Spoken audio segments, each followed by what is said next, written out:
Today on Bare Bones Banter with the Mental Funny Bone, we're joined by David Meyer, author of the newly released comedic poetry collection, 5 Minutes from a Meltdown. This witty and deeply honest book dropped on June 18th and is already making waves for its raw, hilarious take on life's unraveling moments. You can snag a copy right now on Amazon through his website, davidmeyerwriter.com. That's Meyer with an E, or pretty much anywhere books are sold. If you're lucky enough to be in the Los Angeles area, David will be doing a book signing on July 19th at the Village Well bookstore. So mark your calendar and get your meltdown moment autographed in person. Welcome to another episode of Bare Bones Banter with the Mental Funny Bone. We always say that laughter helps us get through it all, and our guest today is a master at just that with his new book, 5 Minutes from a Meltdown. This hilarious and oddly comforting collection of comedic poetry zeroes in on the funny side of awkward life moments and everyday absurdity. We're thrilled to welcome author David Meyer to the show. Welcome, David. Thank you for having me. I'm happy to be here. I almost made it through without tripping over something. I mean, you were right there. Maybe like rehearsing them. I don't know. That's the fucking problem is I do. And I literally went back into Chat GPT and said, you said, I can't say this word. What was the word? Survival. I was like, survival isn't working for me. And then he just fixed that word. And I was like, no, there's more words in there that you need to make it so I could say it easily. And this is the best one he came up with. I mean, you were right there. Like you're super close. You're getting better too as I'm listening through the progression. I mean, we've only been doing it for a year and a half. Practice makes perfect. Yeah. So, David, before we get started, I know that I gave you a warning that we give you a list of questions and then we get off of it. We're going to go off of it already. Since you are young, and we talked about that, how do I get in touch with Instagram? Okay. I heard you asking Becca about this as well. Yeah. Do you know Mark? I mean, I don't know Mark. We haven't crossed paths yet. Shit. Okay. Yet. Yeah. I'm not sure I'm ever going to cross paths with him. I mean, or if that's something that appeals, but no. But anyway, go ahead. Sorry. I really think there's got to be an email somewhere, right, that is definitely not going to get back to you, but at least it'll feel like you have done something in the reach out process. Yeah, I've given lots of feedback, and I'm fairly certain that goes nowhere. Have you considered? Did you just like? What if you make a different account with this like is the a one at time the end? It happened. Like this is my second try, and both Maybe times that's why. all I did was put a logo on it. It's not even a picture; it's just a logo. So maybe that's why, because you'd think that that's something the bots would do is just so maybe I need to put a picture if you like flesh myself. it out a bit. Yeah. Well, maybe get the grid going. I don't know. I haven't started an Instagram account in probably never years or something. His mom probably started his. I mean, that's why Olivia has an Instagram. That's not nice. You're not allowed. No. I mean, that's why I started Olivia's for her back in the day. Like, it still uses my email address. See, I think it was so new. I think I started, like, I helped my mom set up. It was that switch. Like, I was still there. Because I remember Facebook coming out, and I was not allowed to use it, but I remember it coming out. And I feel like a few years younger, like, we'd see where Becca's at. Becca might have been started by her. Yeah. Maggie definitely started Becca's. I'm sad that Becca's missing this. We were all going through that together. I was like, do you let him have like a thing? Like, Becca's a couple years older than my daughter. And I was like, dude, Maggie, what do I do? Like, how do I parent? I don't know. Nobody knows. It turns out this kid's 20. I still don't know what I'm doing. Yeah. My kid feels outside. Like it's gotten worse too. Yeah, your kid's outside playing in a thunderstorm right now. The lightning. Yeah, on the metal fence. Him instead. I mean, whatever. Hey, at least he's outside. Yeah, I mean, he left the house, so I thought that was pretty that's cool. A win. I'm calling it a win. Yeah. All right, let's Okay, go back ahead on track. and Back get on back track. on track. Sorry, I got us off track there. So first, just want you to give us your own synopsis of the book and tell us a little bit about what inspired you to write it. Yeah, so it's called 5 Minutes from a Meltdown, and it is a proclaimed comedic poetry collection. I feel like some people don't have a real definition for poetry, and I'm someone who has no definition for poetry. So if it's not like a prose book, I just consider it poetry, which has rubbed some people the wrong way occasionally. But it really is, it's just a group of poems that are goofily themed. They're not anything specific other than the idiosyncrasies of the world as I see it, which is I see the world as such an absurd place, and comedy is everywhere. I am the first person to laugh in a room, and it's actually kind of been a compliment to me and in my career, because I work with a lot of people who want to be really funny, and they know that if they say something, like, they can look at me and I'll laugh because I think everything's funny. Like, I'm just the easiest audience. Perfect. Yeah, and I had started writing comedic poems in this format on a Substack that I had started sometime around like 2022. And at one point I turned around and I had about like 400 of them written. Oh my goodness. Yeah, and I was just cranking them out. Like, they're so easy. They're all short, about a page or shorter. Some of them are like a few lines.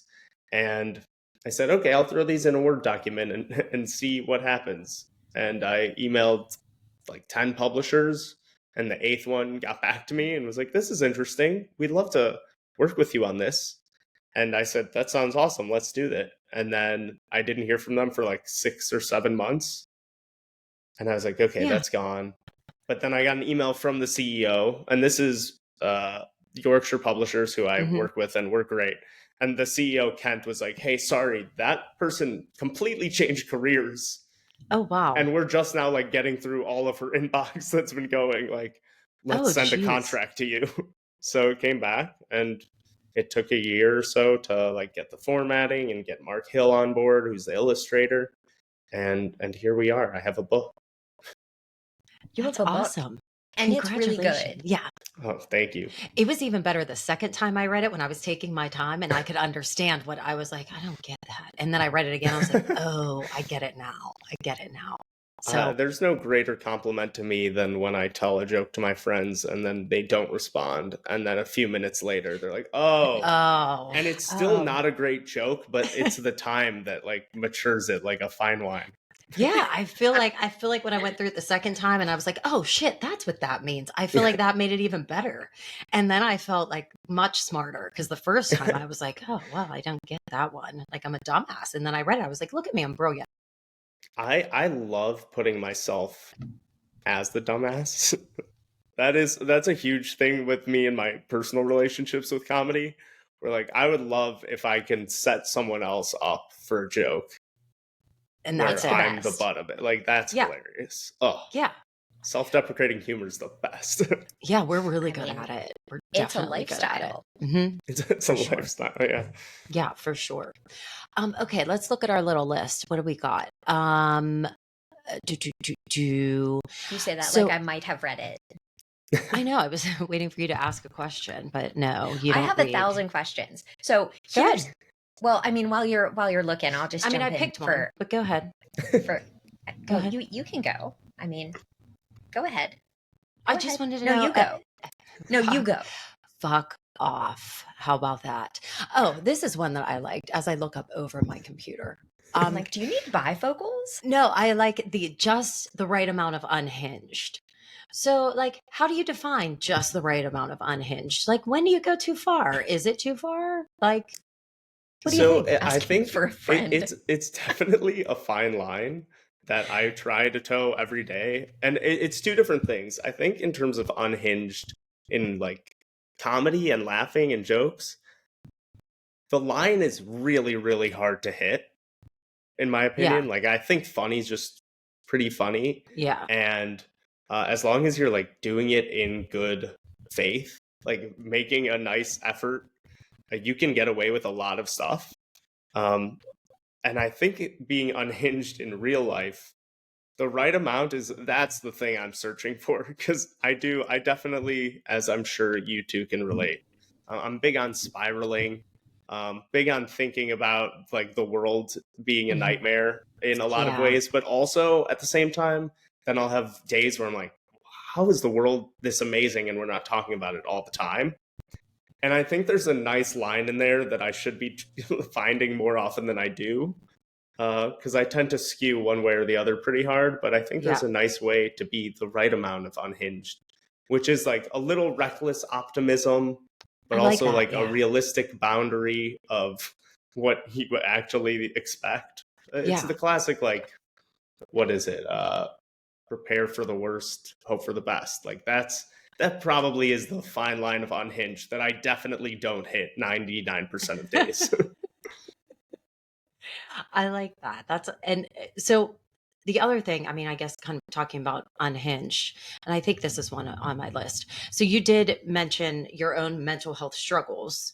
Are you willing to talk to us a little bit about that and kind of how you feel like this book has helped with that, maybe helped you, or how it will help others in our audience? Yeah, it's called 5 Minutes from a Meltdown for a reason. I just feel like I'm pretty semi-permanently 5 bad minutes away from like just throwing my hands up and like sobbing on the floor. And I do think, specifically the thing that has stuck out to me in terms of the effect it's had on me and the effect it's had on other people is with my peer group specifically. Like, it was very funny when I pitched this to my parents as a title, and they're like, that's fun, it's got like a nice ring to it, but I don't really get it, and I have to explain it to them. I've never had to explain it to anyone at my age. Like, everyone from the 20 something, early 20 something to like mid 30s, it's like 5 minutes from a meltdown. Why not just call it an autobiography? Like, it really is. It's such a fundamental place that we're all at, it feels like, a lot. And I think that's been really comforting, specifically for me, just to realize, even though I know my friends and I are very open about our mental health, and it's really, everyone shares these things with each other, that you're like, oh yeah, we're all in the same place. But it's nice to hear that other people have connected to it in that same way. People on like Goodreads or Amazon, whatever these reviews are, where they're like, I really got it. And it's not so overpowered on mental health, but it definitely addresses the parts of our lives where we're kind of going crazy.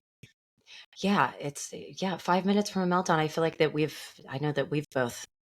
I mean, we've actually had episodes where we're like, welcome to this episode where one of us will definitely cry. Yeah. During the episode. Like, no joke, we're both going through it this week, and one of us will definitely be sobbing, and it will probably be that other one, not me. It's always you. I know, and it really is always me. Like, I'm always the one who's like sobbing. You've cried a couple times. We both. Nobody's sobbing, but yes, and that it's funny because a friend stopped by today, and I had a very anxious morning, so I was very keyed up by the time she got here, and she was like, "Are you okay?" And I was like, "No, I'm not. I have this. This is, and it's all like I'm doing it all to myself, and I just can't figure it out." And I kind of calmed down, and we were talking about something else. And then she went into hers. Like, she was like, well, I got this and this. And I was like, oh God, we need to stop. Like, you need to just go. We're going to just continue to bounce off each other and are crazy. So we need to separate. That's a funny dynamic, because it is that you can get there sometimes. Like, a lot of the time, having someone else to like rebound off of is so great, and both of you are sharing that experience. And then like you can laugh together, you can cry together, and be so like, that's fully yourself, which is awesome. But then there are moments where I'm having a meltdown and my friend is having a meltdown about different things or the same thing, and we're both like, okay, I've had this with my mom about politics every once in a while. It's like we're talking about some news story that just infuriates us, and instead of calming each other down, like, we both just leave so much worse. Mhm. But we just have to, be aware of when that's happening versus when we're coming away with being like, wow, we feel so much better and the world is going to be fine. Yeah, I think we do the same thing with politics, Christine. And it Yeah, just there like, are definitely times where I'm like, listen, we got to stop. We got to talk about something else. Like, we got to talk about something that's local and real and what happened imminent. today? Like I literally, so I listened to, I have Did you TV watch the on. news this Hold morning? on, I have the TV on, and the little I don't know how it is for you guys, but there's like the little noise that says that the special report's coming on. And now every time I hear it, I literally stop breathing. Like I'm like waiting for a school shooting, or I mean, now it's just always around politics and there's always something fucked. But I'm like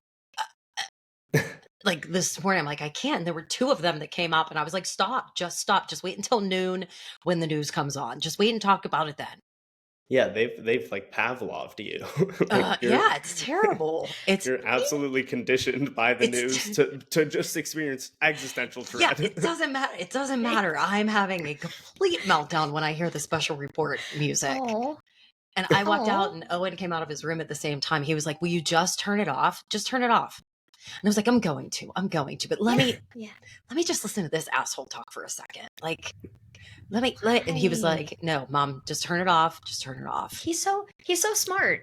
Yet playing in lightning. I don't know what happens in your house. No, I feel like that's exactly where I was at that age. 100%. I would walk out, my mom's watching something that's making her really pissed off. Yeah. And I'm like, you could just turn it off. Exactly. And she goes, I know. And I said, okay, I'm going to go outside and like do something dangerous. Yeah.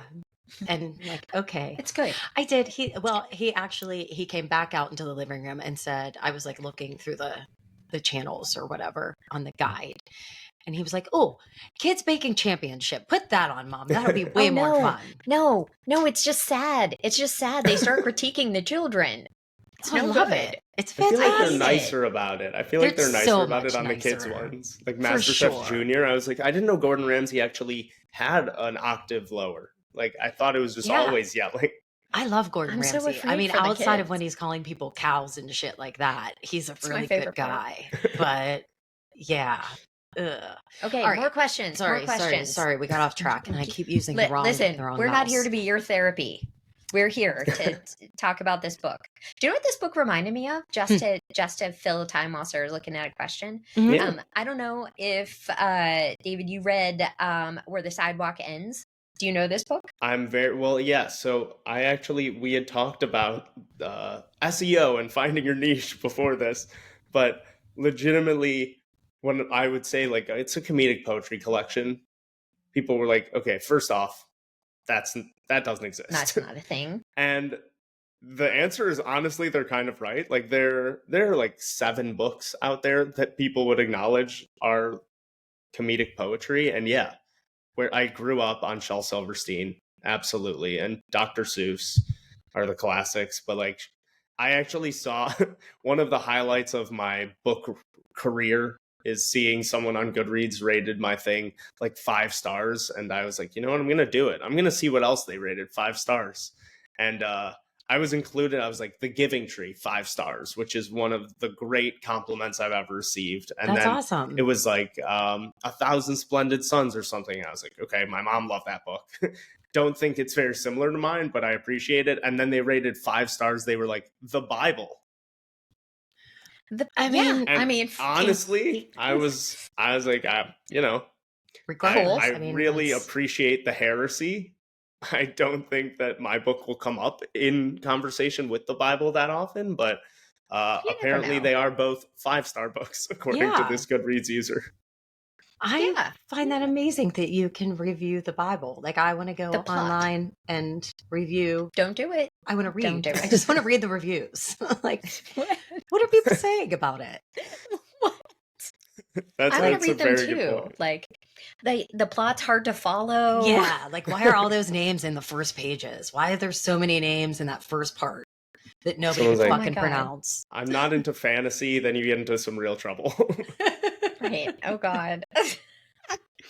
But yeah, I mean, this really kicked off like some memories of being in 5th grade and having like where the sidewalk ends open in my lap when we're supposed to be learning math. That's the kind of bad kid I was. I love your nerdiness. It's so Yeah, cute. that's great. I was the same. I was like, if I was getting in trouble, it was usually because I was doing something else that was just dorkier. Right. Yeah. You guys like are cute. like calc. When I was in calc in high school, I spent that whole time just designing Disney rides. Wow. Oh my God. I was just like, wouldn't it be cool if they had a Nightmare Before Christmas ride that wasn't Haunted Mansion? And I'm not even that into Disney. Like, I like Disney. Like, I just really liked the concept. Here's something that isn't math I can think about for 45 minutes while we're in class. 100%. But yeah, it really kicked off some of those vibes. Like there were just a couple, like I'd like fold down the little ear of the page and I'm like, I'm gonna go back. That's what I was doing earlier. Yeah. I love that. Nothing is better than a dog-eared book. Yeah. It was fun, and I was really excited about the ones I got the second time. I was like, oh yeah, that is really funny. I love it. Yeah. And that's that's the whole other thing with not even talking about the mental health stuff that's actually in it, but the amount of people who were just like, hey, I had a fun time reading it. It was a quick read, light, like I snorted out of my nose like 3 times. That's good enough for me. Like that helps my mental health, is just anything that is mindless or mindful that makes me laugh. So it's like, if I can do that at all, that was the whole point with writing them in the first place, was to put them in an email Substack to my friends. It's not like I had a huge readership, and I was just like, if you want to laugh at something really goofy and that takes a minute of your day to day, here it is. Like, that's the whole point to me. Okay, so it's not on the list, and it wasn't the one I was going to go with, but for some reason I thought of it. So you're in LA now. Yes. Correct. Okay. Yeah. So is this what you want to do? You want to write? What type of writing? I'm assuming writing is the end game for you, but like, what type of writing are you? What do you want to do? Yeah. When you grow up, I was going to say I've always written. I didn't always want to be a writer. Okay. I also didn't really put together that was a career until much later. And honestly, financially at this point, it's really not. But all that aside, I grew up like watching TV. I've always been obsessed with stories, is what it's been. And that got passed down from my parents in different ways. But I've just always thought like receiving a story, telling a story, whatever that feeling is, and it comes in different forms. Like, I was not a sports kid. And then much later in life, now I'm obsessed with sports because I realized it's all just stories. And that feeling, whether you're in the stands or whether you're in a movie theater or you're just one-on-one with a friend who just told you something awesome, like whatever that ephemeral but like totally palpable feeling is, that's just what I've always been hooked on. So that's how I've always loved consuming media, particularly to try to grab that. And then I went to college and thought I was going to be an international relations ambassador to Spain. Oh. That was like the goal. And then I showed up, and my first year took classes that were of interest, which meant I took Spanish courses. And then at the end of the first semester, my advisor was like, oh, so you only took Spanish courses and film courses. Have you thought about film and media? And I was like, no, I really haven't. Is that a job? Is that a thing? And he was like, you should just study that. And I said, okay. And then like I wrote a horror novel my freshman year, which is, I reread it recently, and the plot is horrendous and the prose is honestly not bad. That's where I landed on it. But I didn't think, I could write as like a lifestyle, as a career. And then I got into the film program and was starting to write screenplays. And for my first screenwriting course, the professor was like, I want 5 pages on Monday. It was Friday. He's like, you can adapt something, you can write something new, whatever. I came in on Monday with a full script. It was 90 pages. And he was like, you should probably stay after class and we should probably talk. So I moved out to LA specifically for screenwriting and stuff like that. But again, this came about through the Substack. Like recently, I've just been writing a play that I'm in talks with some theaters about having put on. And right now I'm at work, but I currently produce podcasts for a chef. So like just the creation and the storytelling and sharing. This has been cool, this job specifically, to teach me about how food also totally presents those feelings, which I wasn't quite as aware of as I am now. But really, it's just all about stories and connecting with other people. I think that's what it's all about. I love that. That's fantastic. Well, we're looking for a producer for free. I don't know. Okay. Yeah. All right. That's awesome, though. He was like, yes, I would love to do it. Fuck off. I was like, me, free labor in Hollywood? No, they don't. Hollywood never does that. It's like I did my time at the free labor. Yeah. We have Becca. Becca's free. Yeah. Becca's fantastic. And I love that when she can't make a recording that she's apologetic. Like today, her text was something about being unprofessional. I was like, dude, we don't pay you. Like, yeah, this isn't your profession. You like, do the if shit you want to be we don't want to do, and we don't pay you for that. So you're applying to jobs. Yeah, right. It's cool. Which is brutal. It's fine. I remember those days. It's the worst. No, I worked at the mall.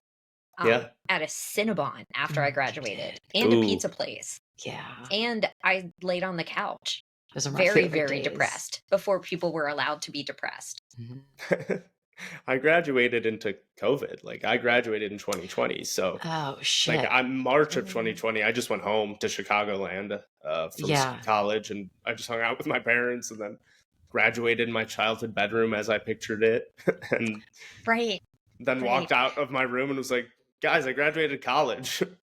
Sweet. Big rager in and the then kitchen. I still couldn't go outside for like 3 more months.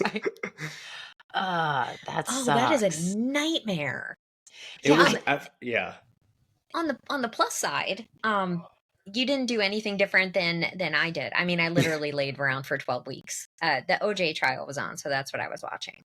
That's pretty awesome. It was a key moment in American history, which I felt it was important for me to, really record in memory.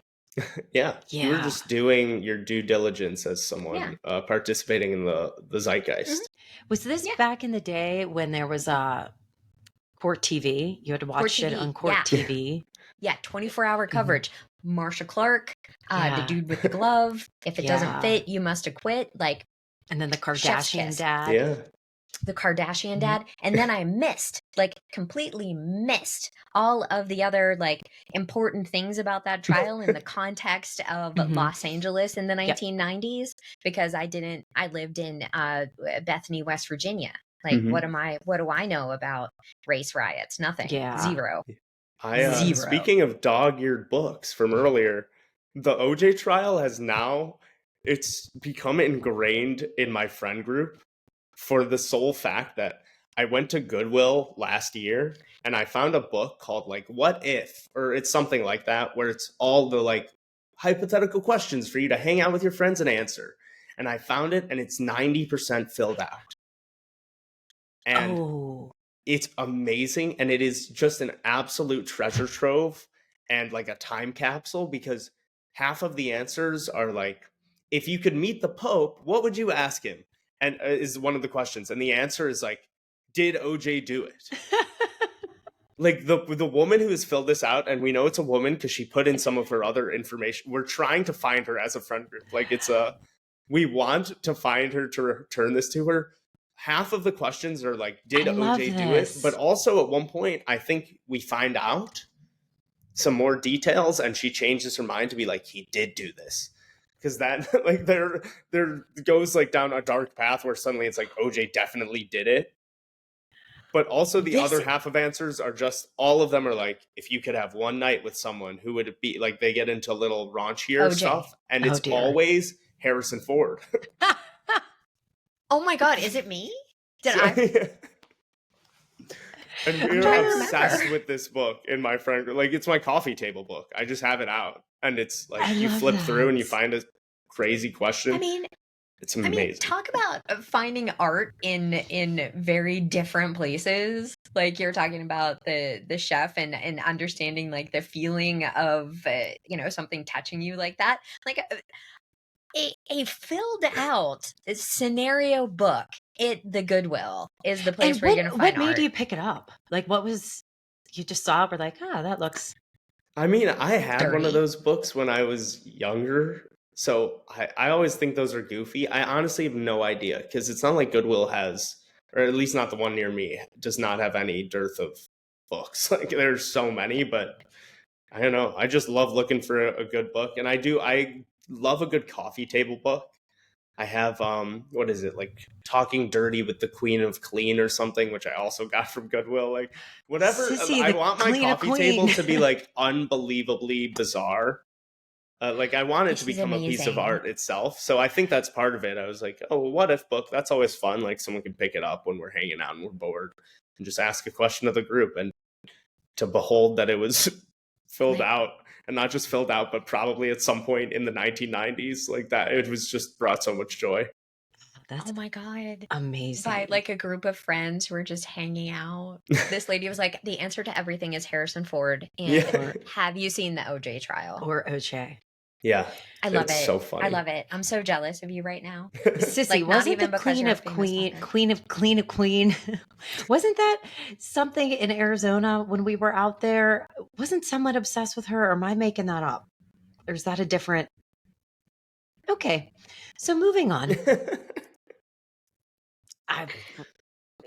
Just so you know, side note, speaking of Arizona, Christine, sorry, David, I'm gonna go for it. Move over for a second. I spoke with a gentleman that I work with. He is in Michigan now, I think, but he lived out in Arizona in the late 90s, early 2000s. And we were talking about how we most likely were at clubs together. Did you ask him if he went to Anderson's Fifth Estate? He went to Anderson's Fifth Estate. He went to Martini Ranch. He knew what Zips was. There was a couple more. David, we used to be so fun. So fun. So fun. Like a happy hour. I was never fun in that way. I'm a different type of fun. Like I'm always the activities person. But my friends who say like want to go out, they just know I'm like a 90% no. Yeah. But I always have like extra tickets to an event every night of the year. Like that's my equivalent. I'm like, I actually can't go out tonight, but do you want to come to like the Walt Disney Concert Hall for the LA Philharmonic? Yes. Sounds good. See? Yeah. Wait. All right. Sarah, you guys have to talk amongst yourselves because I have to see what this kid wants. Hold on. Oh, geez. He's at the hospital. He got struck by Hello. lightning. Oh. Yeah. Can we get a dog? Love you. Bye. Did he ask if you could get a dog? You already have a dog. No, he wants to go to his friend's house. And that's his last name's Dodd. Oh, not dog. Okay. He's the one that. Yeah. No. We have a dog. We're good. We can't ever get another dog. I thought it was a Costco hot dog, maybe. Yeah. I was like, that's what.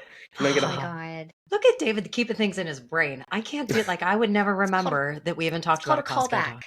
It's a callback. Come on. It's amazing. I have the memory of a goldfish about my actual life, but I'm big on like things that I could use at callbacks.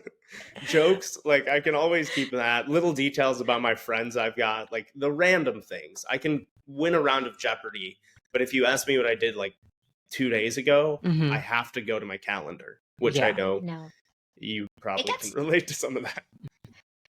It gets better when you get older. I'm like, why am I in the kitchen? Yeah. No idea. Right. And I don't know if that's ADD or just getting old. I'm sure the phone doesn't help. Like that's just a third factor that popped in was like, oh, I was looking at my phone and thinking about something. So I'm just looking at my phone now. Whatever I was thinking about, gone. Yeah, it's kind of ridiculous. Today I had to do, like I was doing something online and then I switched to, because I have 18,000 tabs open, and I switched to another tab and I was like, shit, I was doing something on this other tab and I went back and I couldn't remember what I was doing on that tab. I was on Amazon, but I couldn't remember why. Right. I do that all the time. Why am I here? No idea. This is it. It comes This is back. it. It comes back. So, Yeah. David, I have a question for you. Like we talk a lot in the podcast about not using humor, but kind of incorporating humor in the way that we sort of cope with stressful situations, traumatic situations, the way we kind of get through some of the things that we're struggling with is a lot of just making each other laugh. And what kind of response do you think has come from your book when it comes to that, like being able to share that book and here's how sometimes I laugh at as my way of getting through some of these mental health challenges? Yeah, I mean, the people who know me very well know that that's just how I've always responded to it. Like I am the person who jokes at a funeral, and I just have learned that you have to know who you're joking to. Like, Yeah. but it's definitely it's just a way that it definitely comes from my parents and has been passed down through our whole lives. Like we are big laughers from top to bottom. My mom's dad was an insane prankster, and so was my dad's dad, and they're just like legendary stories about them and pranks. And I think in terms of the like tragedy part of it, or the whatever the sad parts are, I just think there's a defanging of it when you laugh, and it's really unbelievable how laughter connects people. Like I do think a lot of problems could like start getting over if like just once every few weeks someone like let one rip in Congress. Yeah. Like I think, and with everyone just looked at each other and started laughing. Like it really does. It's a universal language, laughing, and you can't help but feel closer to someone when you're laughing with them. Right. And one of my friends has used that as an explanation. They're like, that's why all those like weird writers in Hollywood get all those beautiful women. They're like, it's because you can't help but the funny guy. It's the thing. I also think that a lot of times, if you look at it from a different angle, the thing that is so sad or horrifying or whatever that is funny inherently. It's just that you're so emotionally involved in a specific way that like it doesn't work that way. It's part of why movies like Get Out, I think, are so brilliant. It's like, if I can lead you to think you're about to scream and then I make you laugh. Oh my God. Like that, it's just one of those incredible feelings. And vice versa. I think I love horror films, and it's like, I think if I make you think you're about to laugh and then I scare the shit out of you, yeah, like that's another just great part of being alive. But speaking of my like earlier, when we were talking about some of my mental health stuff, like I have OCD, and I didn't get diagnosed until really late in life, but I also some of my stuff was like very, very funny, and I just thought of it as like weird idiosyncrasies about myself. Like I didn't realize that there was anything not wrong with it, but like that it was kind of debilitating. But there was a time in my life when I was younger where one of my OCD things was like, okay, I look left, I look right when I'm crossing the street, I look up in case a car is falling. Oh, just in case. Just in case. I mean, you never know. Because it happens a lot. And again, it wasn't like a plane. I wasn't afraid that something... It was specifically like, I can't get hit by a car left, right, or up. Yeah. Right. And now you know. Yeah, like it's just one of those really silly OCD things. It's a really silly thing to be like a 10-year-old and try on like every single piece of clothing you own to be like, this is the right one to wear to school today. Not because it looks cool or anything, just like it was a feeling, a gut feeling. I was just going to say, because it felt right. Yeah. Mm-hmm. Like there's something very funny about, come on, like picture a child who has just found out, step on a crack, break your mother's back, and you're like, oh shit. Yeah. I have to walk around cracks for the next like week until I forget that this exists and my like mind moves on to something else. So a lot of the time there are things where you look at it and you just have to laugh. Like it really... Same with sad things, like a funeral is inherently a sad thing, and there are a lot of things that are awful about it, but boy, there are a lot of funny things at funerals. So many funny things, and unless we find you're sitting next all to of us. Them. Like we are... Don't sit next to us at a funeral because we are bound to be inappropriate. Don't do that. Or the ballet. Don't know. The ballet is a bad place for us too. I forget what episode is. It is David, but early on in this podcast, yeah. we told a story about how our mom is trying to like she'd always try to like incorporate a little bit of culture. So she would take us to these things, and then you know, in our like late 30s, I was like, let's take our mom to the ballet. She'll love that. I was still in my 20s. Sure you were. I was, because Grandma Annie was still alive. I remember Grandma Annie was still alive. And this is shit I fucking remember. Grandma Annie was still alive. It was Mother's Day. We went down to Cherry Tree to visit. And then we left from Cherry Tree. So, which was the old folks' home. Yes. And it smelled real bad. So terrible. Anyway, go ahead, Christine. Yeah. Yeah. Late And then 20s. we got the and you know, my mom's like, oh girls, I'm so happy. And then we got the giggles, and I started with like a little shoulder shake, and you know how, and I don't want to laugh. And then she did a little shoulder shake, and then I would calm down, and then she would do this, and before you knew it, like the whole row of seats is shaking up and down. My mom is like, one of the dancers would do something like gyrate. Is that the word? With the potato in their pants. And it was very awkward. It wasn't a potato. And Mommy was very upset with us because we caused a scene because we couldn't stop laughing at the ballet. I left quite a few bar mitzvahs in my time. Where like I remember distinctly, I was sitting next to this girl in my grade, Rosie, and we were watching someone get bat mitzvahed, and the rabbi was like, oh, you have, like, your grandma lived to 95, your grandpa lived to 90, you're on your other side 92 and 88, like, you just have great genes, like, you're gonna live a long time. And I turned to Rosie and I was like, gotta get me a pair of those genes. And like, it's not even like a great joke, but we sat there, and then slowly but surely it was the same thing. It's like you get the giggles, especially when you're with someone else. And you like I couldn't look at her, she couldn't look at me. Like, I ended up leaving. I just left. I just left. Sometimes that's the best option. Sometimes so, the only option. Otherwise, I'm gonna interrupt this bat mitzvah, and she's never gonna become an adult woman. It's gonna be my fault. Oh God.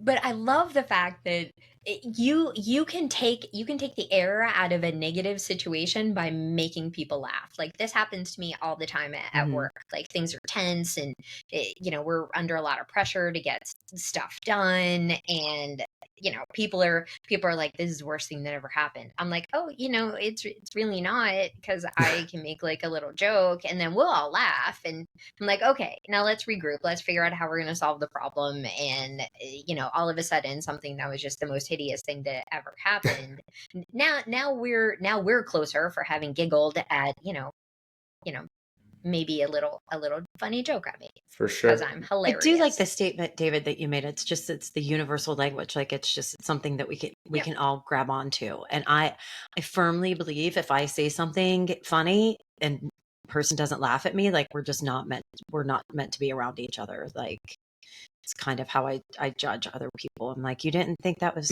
funny? I don't know. I double down. It definitely, like, you see your values in what people laugh at, but there are just inherent things that, like, that I don't know. Someone's got to do a study. It's like, if you fart in front of a 1 day old, is it still gonna laugh? Right. Like, it might just be inherently. You don't need to know anything about the world to be like, funny. That was funny. Is hysterical. Yeah. But you don't have to speak the same language. Yeah. There's like YouTube videos I found when I was younger that are like in German. I'm like, this is the funniest thing I've ever seen. I don't even know what's going on. But if I met a German person, like, we're suddenly bonded over this stupid video. I mean, I tell a story. So early in my career, I did a lot of presenting. So I would go to conferences and give these like instructional speeches on how to use this particular piece of software, right? So they take me to Russia, and I am, you know, telling people how to do this thing and there's a translator, and he's in a little glass booth in the back, and he's got like little headphones on and the Britney Spears microphone. And the way I get through this is with a little bit of humor. Like, there's parts where they're just, you know, tapping on these devices, and all right, fine, I'll tell a little joke while they're doing their work. And I thought I was killing it. Like, these doctors were laughing. There was I was like, oh my God, I am so funny. Like, I am the funniest person that these guys have ever seen. And, I'm all full of myself, like giving myself a little pat on the back. Way to go. The 13-hour flight to get here, still killing it. And as I'm like gathering my things up, the translator comes up to the front of the room and he's like, "Hey." And I think he's going to tell me how funny I am and how much he appreciates my sense of humor. And wasn't this the best 90 minutes he's ever spent? And what he says instead is, "Hey, just so you know, your jokes don't translate. So I just told them to laugh every time you told a joke." That's awesome. How come I never heard that before? I don't know. I tell that story all the time. Wow. I guess that's great. That's wow. What were you? You were like, oh. I was like, oh, like imagine me like with the face that I have, that like every emotion. And I'm sure I was like, "Hi," like waiting for the compliment. Yeah. And then he talks and I was like it had to be like that. Like I sank. And he's like, "No, no, no. I didn't want you to like refer to the jokes later because I hadn't translated them. Like they're not gonna know what you were saying." He's like, "Don't be sad. You're very funny." He was like, "I understood them and they were funny. It's just that we can't translate them. They don't work." Wow. I'm sad that Right. I never heard that before. I'm sorry. You're sad. Then I had to go and eat like fish for breakfast. It was awful. Oh, God, it sounds terrible. It's absolutely terrible. I love it. By the way, those stories, again, like even that, just an anecdote about your life. Like I am obsessed with people's little, like now the Gen Z, whatever is like, the term is lore. I don't know. But whatever lore means to you, like about your family, you hear a story about your family, you're like, no way. Right. You're like, there's nothing better than finding that. I don't care if it's on your deathbed or like the first thing you hear, like those stories are the best. I love lore. Awesome.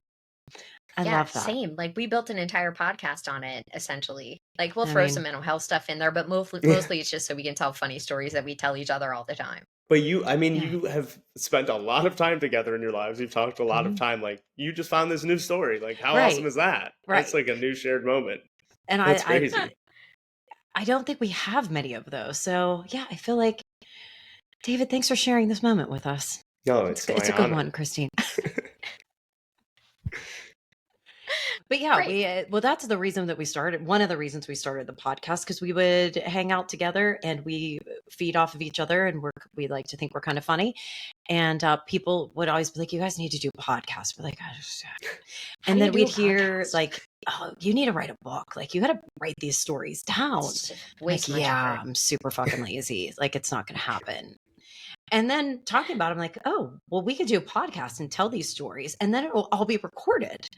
And we could have fun and have a record of all of these great stories. So when our kids... go ahead. No, I was just going to say when they get older, they'll be able to not watch any of these, but they'll say that they have them. They won't. Mm-hmm. Right. Yeah. That's like every time a relative passes away and it's like, but I have 80 boxes of photos for you. Yeah. It's like, oh, thanks. Good. Yeah. I won't just rely on my memory. I'll just look through these daily now instead of... Yeah. I definitely won't shove them in a part of my closet that I guess I can't use anymore. Yeah, there's so much shit downstairs that mommy gave me. Mommy just hands me shit. I'm like, I don't want the newspaper clippings. She doesn't give me anything. You didn't have many newspaper clippings. I did. Ooh. They didn't put academic games in there. They just put soccer in there. Just points. Sorry. Shut up. Shut up. See, this is a whole thing with especially with the sharing part that's so big and fundamental, is I have no siblings.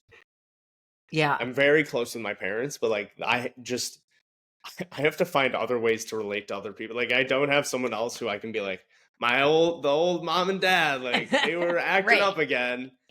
Because my friends like get them, and some of their like I have other cousins who get it a little, but it's just not the same as someone who just speaks that same language familiarly. Yeah. So I'm like, I guess I gotta come up with other ways to be funny with people. This is amazing. This is such good, like both of us only have one kid. Like we have each other, and we're so close and so tight, and we completely denied that to our children. Yep. Like Olivia is still mad to this day. People find it. Owen is not mad. Owen is not mad at all. I'm in the not mad category either. Nope. Olivia is like, fine, then you have to be my friend. I'm like, I'll be your friend. Yeah. I'm awesome. We're gonna knit. We're gonna have crafternoon. She's like, maybe this was a bad idea. Yeah, Owen asked for a little brother or sister once, and it was around Christmas, and I pointed out the Christmas tree, and I was like, look at all those gifts. If you have a little brother or sister, you have to share all those. He was like, yeah, never mind. Yeah. And never changed his mind. My whole thing was like, how many seats are in an airplane row? I was like, why would I want? Oh, yeah, that makes sense too. I was like, why don't I get to sit next to mom and dad? Like, this is great. Yeah, there you go. Well, this makes me happy though too, because I mean, see, our kids who are all by themselves will be just fine. They're gonna be fine. Just fine. All the people who look at us and go, you only had one kid? Yeah. But you guys have such a great relationship. Oh, that's interesting. That people feel that way. Yeah. Mm-hmm. At least that's what I get from people. I don't get that. Knowing you and your sister, I find it very funny that you guys didn't have more than one. I was like, yeah, but I mean, I thought maybe we'd have 3, and then I was pregnant, and it was the worst thing that ever happened. And I don't ever want to do that again. I mean, I had a great time. Being pregnant was awesome. It was the worst. Awesome. It was just like the next the next bit. No, it was full of decision making. No, it's terrible. Anyway, so I do have a couple more that I want to at least get to. Working with Mark Hill, how did you guys connect, and how was it working with him? And did I read somewhere that Jesus, Mary, and Joseph. What happened? David screaming on his way past the office. Okay, other David. I've been very polite. That's the other David. Yeah, not you. This David has not been screaming. Did I read somewhere that you drew some of the things, some stuff to originally go with it? Yeah, David, go ahead. Yeah, so I did. I had talked to the publisher, and they were like, "This is awesome. Would you like illustrations with it?" And I said that I think that'd be really fun. And I have some ideas of like what the photos, what they would look like in terms of content. And so I drew them, and I sent them to the publisher, and the publisher was like, "These are awesome ideas. We will find someone who can draw them." And I thought that was very diplomatically put, and they were absolutely right. And they found Mark. I don't know if they had previously worked with him or not, but I mean, he came on board and just immediately like clicked in terms of the style is very, very almost New Yorker, just for anyone who hasn't seen it, like the black and white. And it's just really clever because it feels so simple, but it's also like really complex actually drawing, I think. Yeah. And he added some stuff in that I didn't have, like even for the first poem is about like my favorite national anthem and country songs and a play on words on that. And he was like, okay, great, here's a picture, and it's like in the drawing is Blake Shelton and Dolly Parton and Luke Bryan. Like he just elevated the material in such a fun way. Or when I have a poem about letting sleeping dogs lie, and he just really like completely came in, and that is a poem is really special to my heart. And I was like, I don't know, I don't want anyone to mess this up. And I thought what he added like totally just fit and was complimentary. And yeah, it was perfect. So I have collaborated a lot throughout my school years and then as a writer. And this is about as easy as it gets with Mark. Awesome. Yeah. So talking about like how you said close to your heart, what in the book, what is your favorite poem? What is the one that means the most to you? So it's changed. Like it's now been 3 years with this process. So since I wrote some of the poems, that dog poem is called maybe my favorite poem I've ever written. And I don't think it's been my favorite poem since I wrote the title. I think my favorite poem is probably the penultimate poem called Let's Dish, which is about doing dishes. Mm-hmm. And it really hits close to home as someone who, especially now, like I started at this job kind of as a PA, like washing dishes and growing grocery shopping and all these things. Like I've washed more dishes by hand than most people will in a lifetime in the past year. And I would just get home and then I would be like, oh shoot, I also have to do dishes at home. Yeah. It was the same thing. Like I know writers who do struggle with when they actually get writing jobs and they're like, oh shit. Yeah. I have to write at home too. Like they actually feel better when they're not doing writing jobs. Some people feel very vitalized by it and want to go home and just write. And other people are like, oh no. And that's how I was feeling with dishes particularly. Yeah, and grocery shopping. I was like, oh my gosh. I have to figure out, yeah, in general, they're two terrible things. But I mean, to have to do it during the day and then go home and have to do it at home, so Let's Dish. I wrote well before I ever had this job, so I didn't realize how true it would ring. But I like it. It's got a lot of my own personal frustration in there, mm-hmm. But also it's got a little twist to it, and I just think like the whole thing pretty much sums up the things I appreciate in humor when I'm writing. Yeah. The one that I like the best today was You're Dumb. Oh, You're Dumb it's a classic. It's fantastic because it's one that I was like, oh, I get, look at the title and okay, all right. That one made me laugh out loud a lot. I appreciate it. Yeah, coming up with titles for the poems was, I think, more of a challenge than writing the poems, probably. Yeah. And I think coming up with the book, that was so fun. Coming up with the book title, I just had lists on lists of potential. Like, yeah, I had joke lists that I was sending. Like, I sent to the publisher. Oh my God. Fully, the first option I sent was if we called it Harry Potter and the Prisoner of Azkaban. Like, as though that 100%, like, without any inclination that was like a joke. Like I didn't send like haha, like I sent that as the first title. And like I was thinking. Yeah. Not in the book at all, but I had others like just really, really goofy ones. I had, of course, the classics like sit down comedy as opposed to stand up. Like I was just throwing everything at the wall. Yeah. My poetic license is suspended, stuff like that. And this is 5 minutes perfect. From Meltdown. Yeah. And the first thing, of course, I saw when you had reached out, I went online and I saw the cover and I was like, oh, I love that. Like just the cover is awesome. And so one day maybe I will release because that was the first thing I drew to give to the publisher. Yeah. Was that idea. Okay. So maybe one day I'll release what mine looked like. Because I was like, it would be funny to have a truck or a car going into a sign that says like drive like your family lives here. Yep. Mm-hmm. And I'm glad I like included a description with the photo is all I have to say. Because I'm sure the publisher just read what I was intending. Like he's like, yeah, we could get someone who can draw. Yeah. It's great. I love it. And now it's funny because driving around, my son has his permit now. So he's just learning how to drive. And I'm noticing a lot more signs these days. And there's a shit ton of those signs around here. And every time we're in a neighborhood and it has those exact words, I'm like, wow.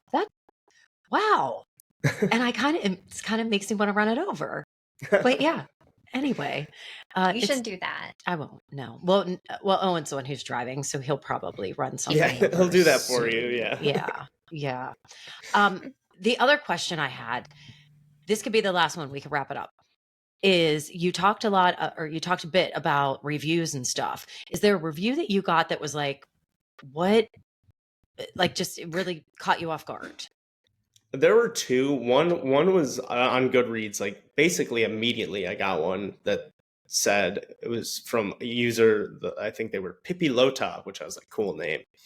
But read it and it was like I read this and immediately bought it for my father-in-law, my grandpa, my parents, and my grandparents-in-law.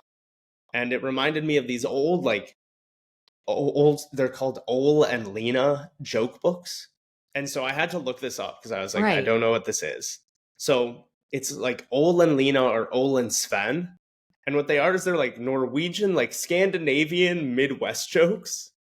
And they're basically just like characters. I could not find the origin for where these came from, but it's basically just like old joke books that are specifically like for Scandinavian folks for the most part. But they're jokes like I found one that was like what? It was like Ole and Sven are at a funeral, and Ole realizes he doesn't remember the name of who passed away, so he turns to Sven and asks, Sven, could you remind me again who died? And Sven thinks and goes like, I'm not sure, but I think it was the guy in the box. Like, and I was like, that book and a homeschooling book was the other one that this Goodreads user referenced, and was like, not because it has anything to do with homeschooling or being Norwegian, but because it's like fun, relatable humor. And I was like, this is awesome. Fantastic. I don't know what this review is. I don't know how Olin Sven, but Scandinavian Midwest humor. I mean, yeah. Apparently that's what I got. And then the other one, I got a review that was basically like, this kind of sucks because it's not poetry. And I also, I've got, it's part of the mental health thing too. I was like, can't wait for my first bad review. Yeah. I was like, I just know what's going to happen. But I knew what's going to happen, not in the way I feel like other people would spiral. Me, I was like, I need validation that it's not good, which I had to talk my way through. Yeah. But I got that and I was like, you're right. It's not poetry. Because I still like, whatever. As I said, I started this whole podcast being like, I don't know what that means. I just know I like spaced it out in a way because I like the rhythm and I want you to focus on different parts of it. And to me, that's poetry. Yeah. Like where the line break does matter. Like whether or not it looks haphazard when you're reading the book, it was intentional. But I just thought that was so funny because I got that review and I was like, finally, someone who gets it. And then my parents were like, no, there are good reviews. You should be happy about those. And it was fine. Nah, whatever. I guess. But I need the bad one. I need the bad one. Yeah. Well, you did a great job. I absolutely love it. It's fantastic. And I feel like it's one of those that I will read, not constantly, but like I feel like it'll sit here at my desk and it'll be my little break. That's as high an honor as I can ask for. Yeah, it's fantastic. And I'll let Owen read it and have him go, What is it? But I'll watch his progression. He'll eventually get them and I'll be like, see, I told you. Yeah. In 5 years, you'll be like, you finally got that one. Right. Yeah. Finally got your dump. You got it. Yeah. Christine, is there anything else that you wanted to? No, I think I would just finish with my favorite question. Oh, yes. What question did you want us to ask that we didn't ask? Yeah. I'm waiting for someone to say, what is my favorite color? See, I'm dreading someone to ask me that just because I have no idea. It's just something I've never considered. You have no clue what your favorite color is. No. Where am I supposed to figure that out? I love that. I actually love that. I mean, in the crayon box is where you figure it out. Yeah. Like which one of these crayons gets used the most? Which one do I need to replace all the time? I just think that's the color I use more often because for whatever specifically like I'm trying to draw. That makes more sense.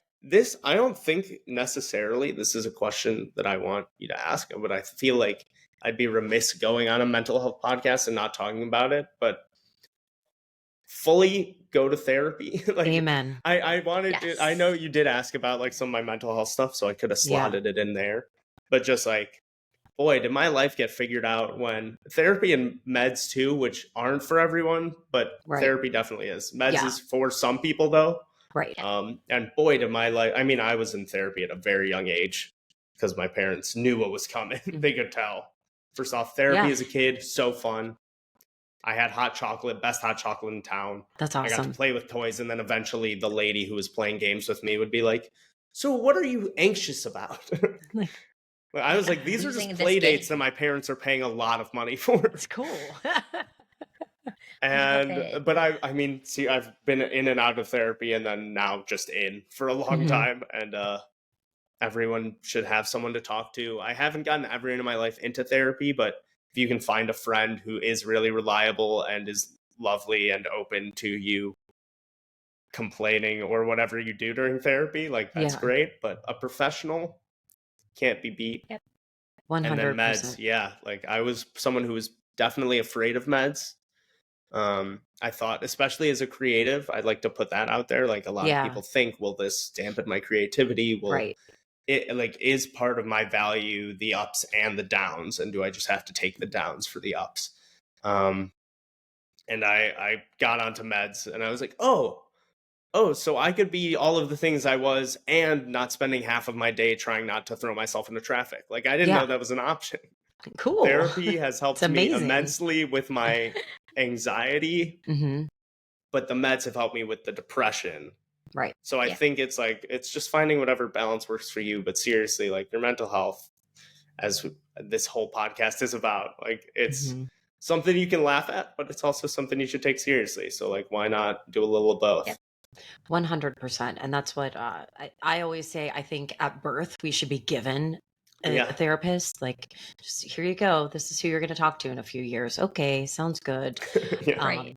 And from a med standpoint, I mean, I've been on meds since I was 19, and I've tried to go off my meds because, I got the feel, I don't know, thought I can do this without the meds. And Christine has seen it without the meds, and I will never do it again. I will. It's not that great for anybody. I will. I'm not even. I'm a 24-hour. Like if I hit the 24-hour mark where I've forgotten it for a full day, you can tell by hour 25. Yeah. Like it's that noticeable immediately. I'm just like, oh, I guess everything sucks now for no reason. Then I take one pill and like 3 hours later, I'm like, oh, wow. Okay. Oh, cool. all better. Yeah. Fantastic. Yeah, but I agree. There's definitely a balance to it. And it's one of the things we talked about earlier when we first started the podcast.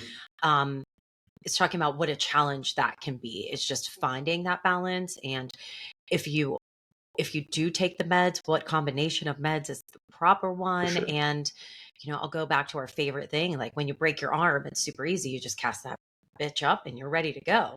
But with mental health, you don't have, it's not that outward thing, and you can't treat it like that. It's a lot harder. So you just have to be patient and find a good doctor, a good therapist who's going to work with you and find those levels that you need to get through.